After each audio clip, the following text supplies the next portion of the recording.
I've been launching different offers in the last 3 months. And on this episode, I'm breaking down my 3 biggest takeaways that apply to all of these launches. Make the most of your launch and get out of your head on this episode. Come listen. Welcome to the Launch Your Box podcast with weekly tips, tricks, and strategies to start, launch, and grow your subscription box. Now, here's your host, Sarah Williams. Welcome back to the Launch Your Box podcast. Y'all, I have had a busy summer. It has been a busy 90 days. And today I want to talk about those 90 days because I have been launching a lot in those 90 days.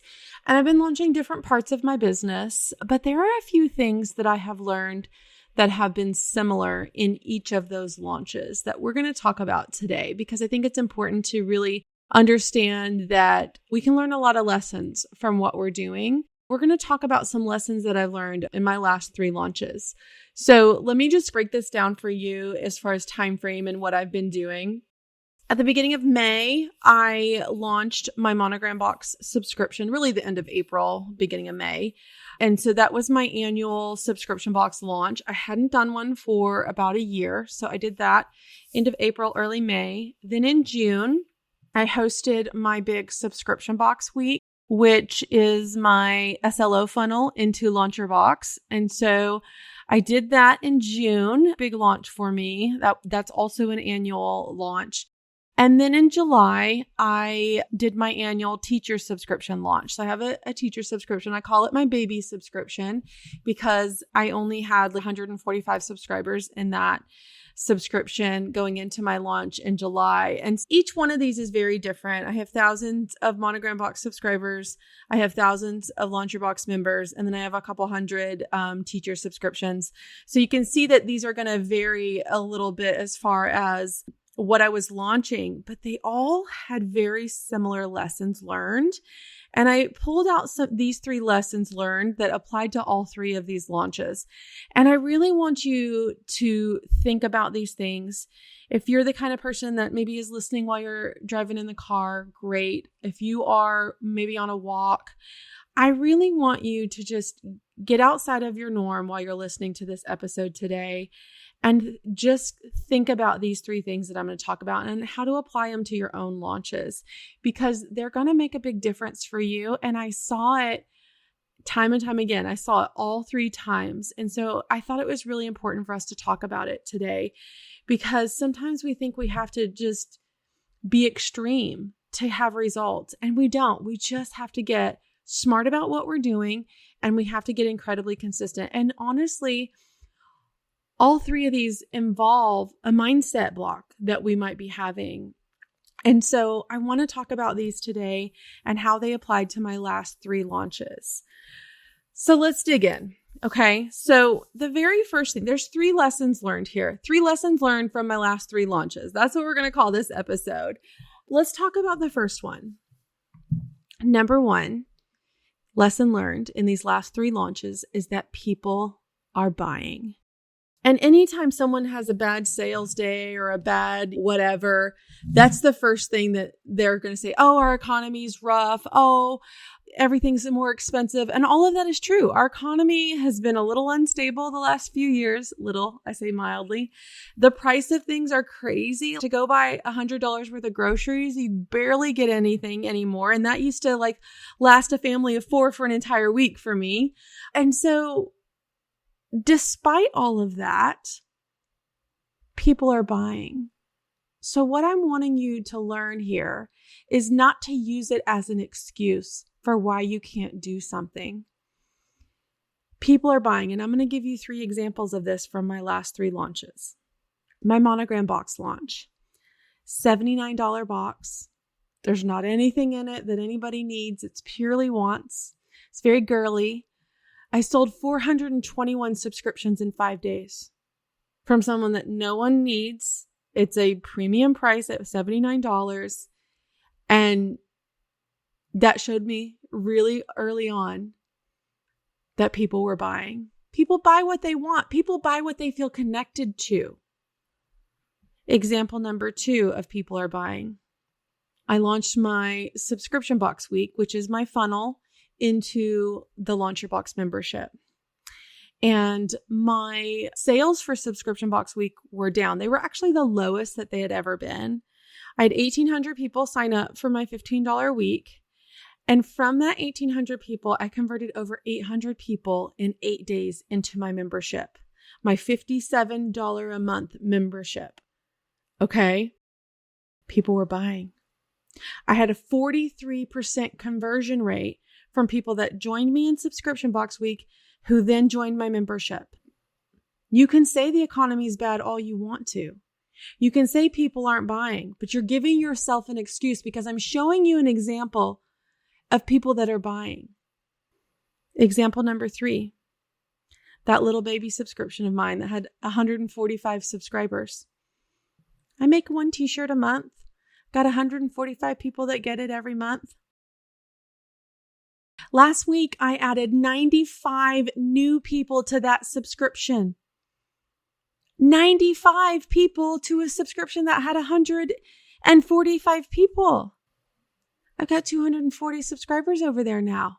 In 1 week, I added 95 people for a t-shirt subscription.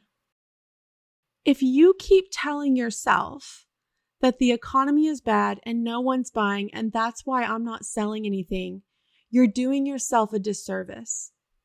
You're doing yourself a disservice because you're giving yourself an out. You're giving yourself an excuse. When I've proved not once, not twice, but 3 times in 3 different markets that people are buying. And I know people are buying in a lot of different markets because I see it with my students every single day. They're launching. They're gaining hundreds of subscribers. They're having success. So when you keep telling yourself that the economy is bad and that's why you're not being successful, you're giving yourself an out. And I need you to stop it. People want to feel connected to the brands and the products that they buy. So if people aren't connected to you, that's why they're not buying. My subscription box launch, I showed up live every single day during that launch. I sent emails every single day during that launch to connect with them. During Subscription Box Week, I showed up multiple times live in that group every single day. I showed up in the comments. I answered questions. I encouraged.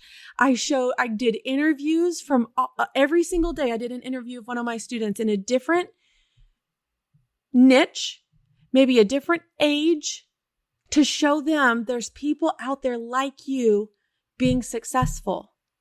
And I converted at 43%. 43% of the people that signed up for my $15 week also signed up for my $57 a month membership because they felt connected to me.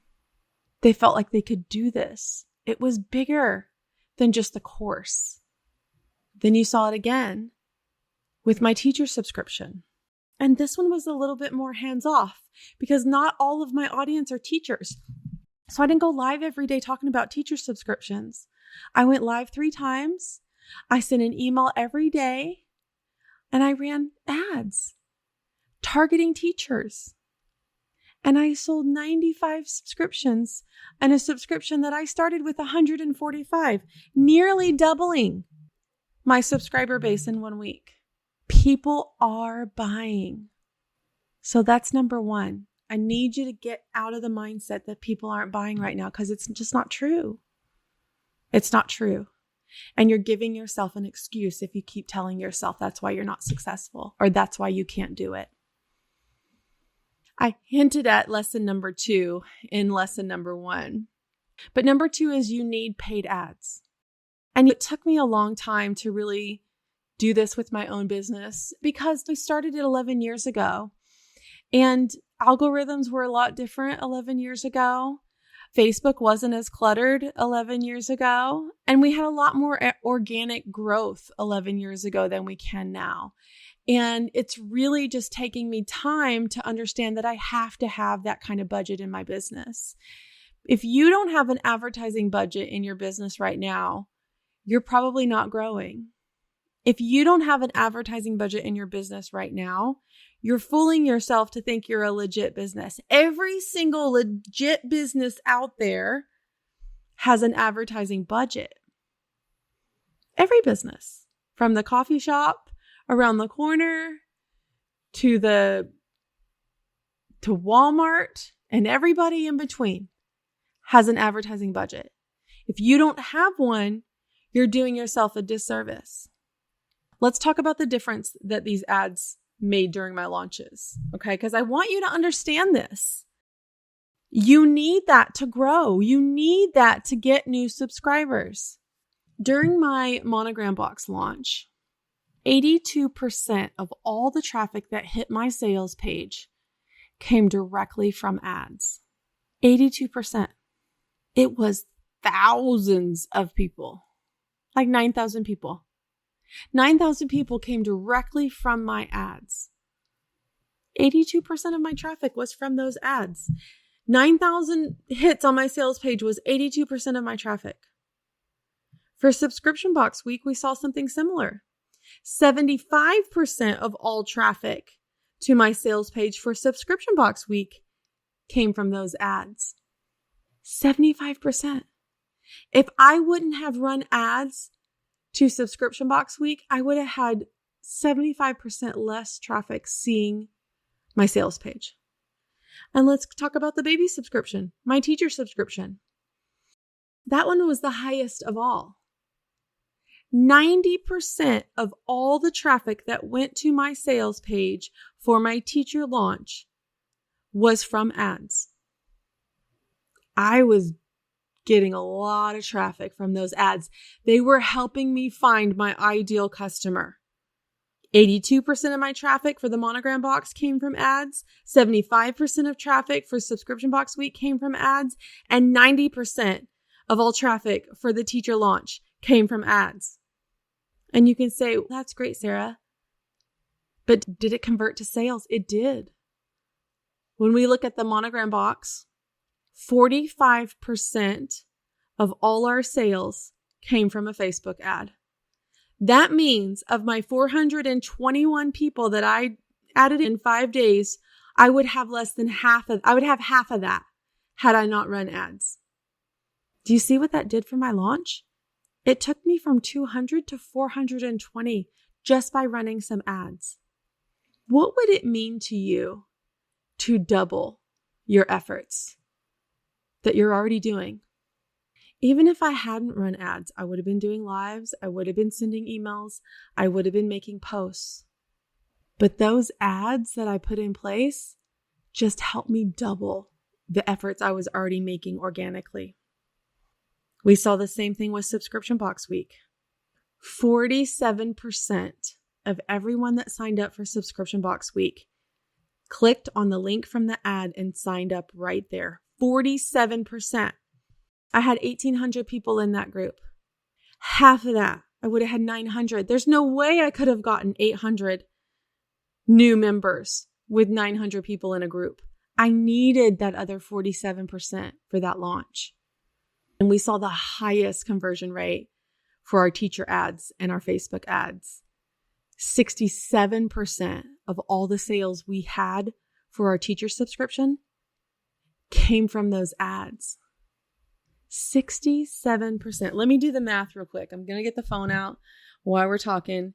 And I'm going to do a little math because I need you to understand. If I would have done my teacher launch and I would have just done it organically and I not would have paid for any ads at all, I would have gotten 32 subscribers. I would have gotten 32 subscribers, which doesn't seem bad. It's a nice little lift to my 145. But because I ran ads, that 32 turned into 95. That's the difference ads can make. So lesson number 2 in these 3 launches, you need paid ads. And I understand that if you've never run ads, it's really hard thing for you to wrap your head around. And that's why I'm giving you my stats so that you can understand how important they are and how much difference they'll make. And yeah, there's a lot of factors in these ads. What was my budget? How many ads did I have? What were they running to?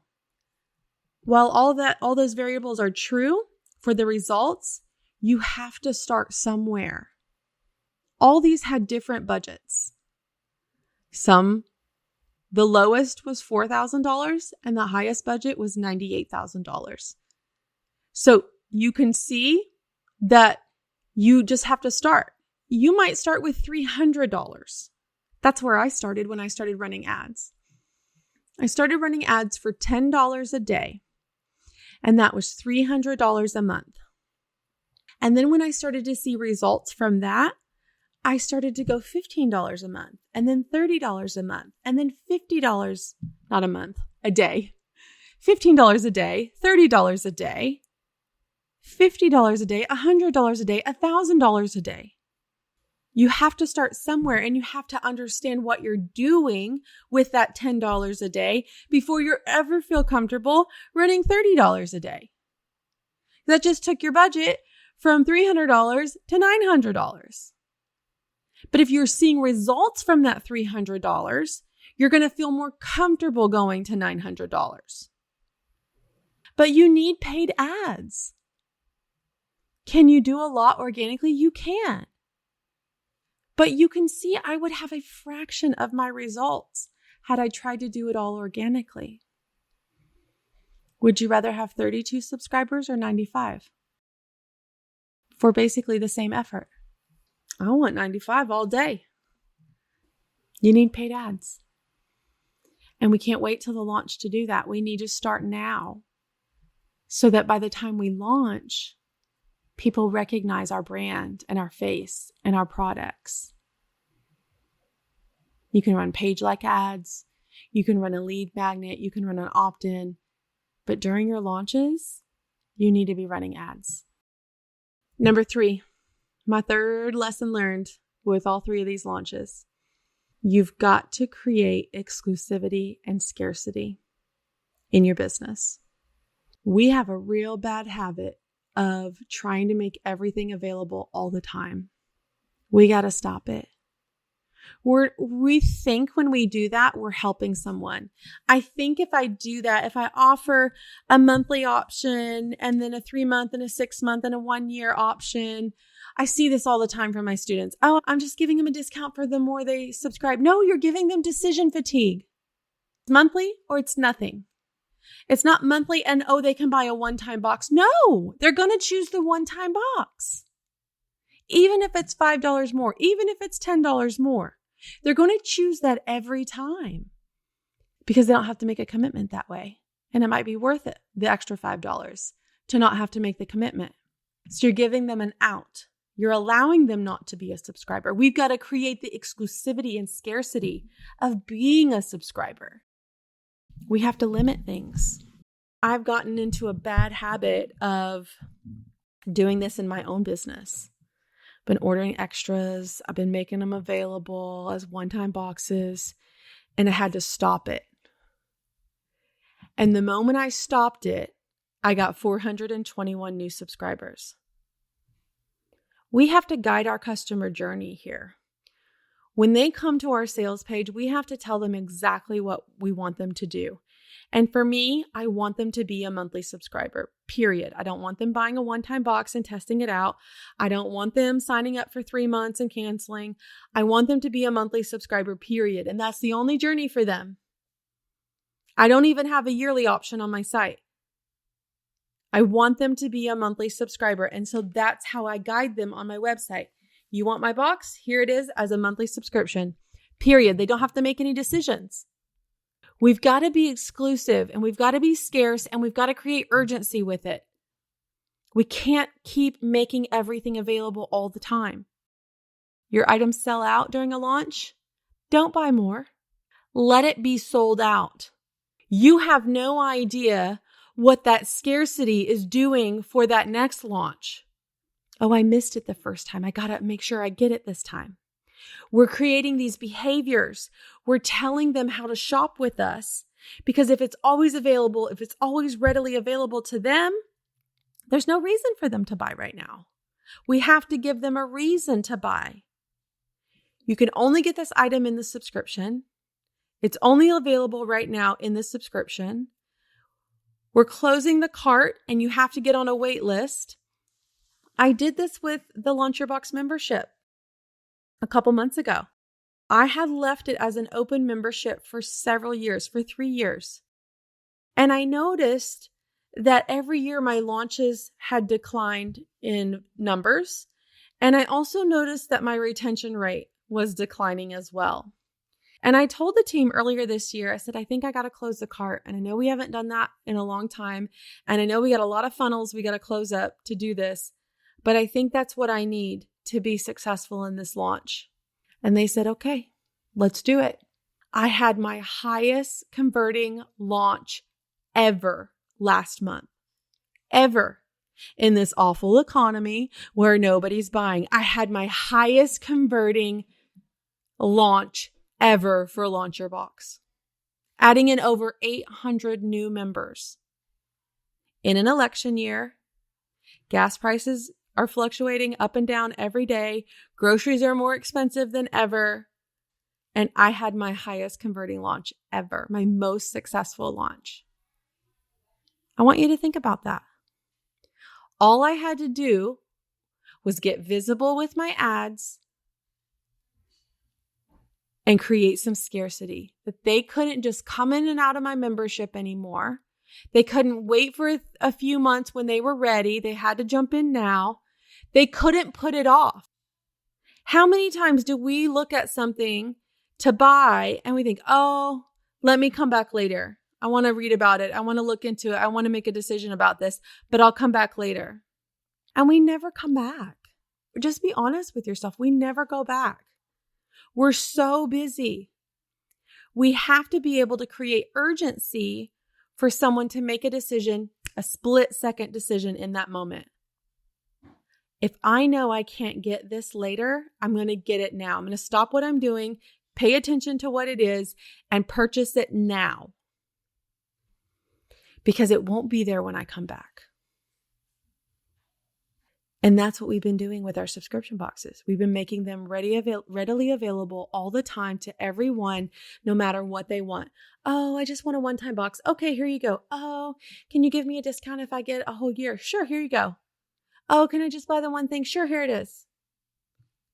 No, the answer is you can get it monthly in my subscription or you don't get it at all. Period. It's our house, our rules.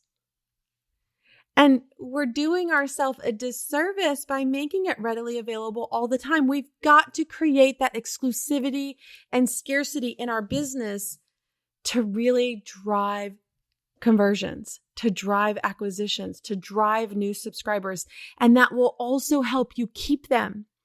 Because if they know they can jump out this month and join again next month, they'll do it. Any opportunity that they need. Oh, my electric bill was higher this month, so let me cancel my subscription box. I'll just jump back in a couple months. But you know what? You can't. Because it won't be available for you to jump back in a few months. You'll have to join the wait list. And that keeps people, and that's where our retention rate soars. So I want you to think about these 3 things that I've really just taken as big lessons as I've been launching over the last 3 months. And here's another thing that people in our industry always say, in the kind of the e-commerce industry, the J months are the worst. And they talk about January and they talk about June and July. J months are the worst months. I just had 2 of my best launches ever in the J months. We give ourselves reason to tell us. We give ourselves reasons to not work hard. We give ourselves reasons to say, oh, this is why things aren't working. When we actually look behind the scenes and figure out why things aren't working, we're giving ourselves excuses. Oh, it's a J month. Oh, the economy's bad. Oh, people aren't buying. We do it all the time to make ourselves feel better. We put these mindset blocks up. People aren't buying. That's why I'm doing bad. So I don't have to do anything about it. I need paid ads, but I don't know how to do that. So I'm not going to do anything about it. I'm going to give all these options so that people can just buy my thing, but I'm not creating any exclusivity and scarcity in my business. These are mindset shifts that we need to take. Get out of your head. There's never the perfect month. There's never the perfect year. There's never the perfect time to launch your business or launch your subscription. People, I said, what's the best month to launch your subscription, Sarah? And I'm like, whenever it's best for you. Because it doesn't matter what month I launch any of these offers. If I go all in, if I show up, if I connect with my audience, I'm going to be successful. No matter if it's J month or not. Quit giving yourself excuses not to do the work. People are buying. You need paid ads. And you have to create exclusivity and scarcity. I want you to think about that in your own business and see how you'll do things differently during your next launch. And I'll be back next week for another great episode. If the idea of creating a subscription box is swirling around in your head, I encourage you to head over to launchyourboxwithsarah.com, get on our waitlist, and grab some of our free downloads to help you get started. That's launchyourboxwithsarah.com.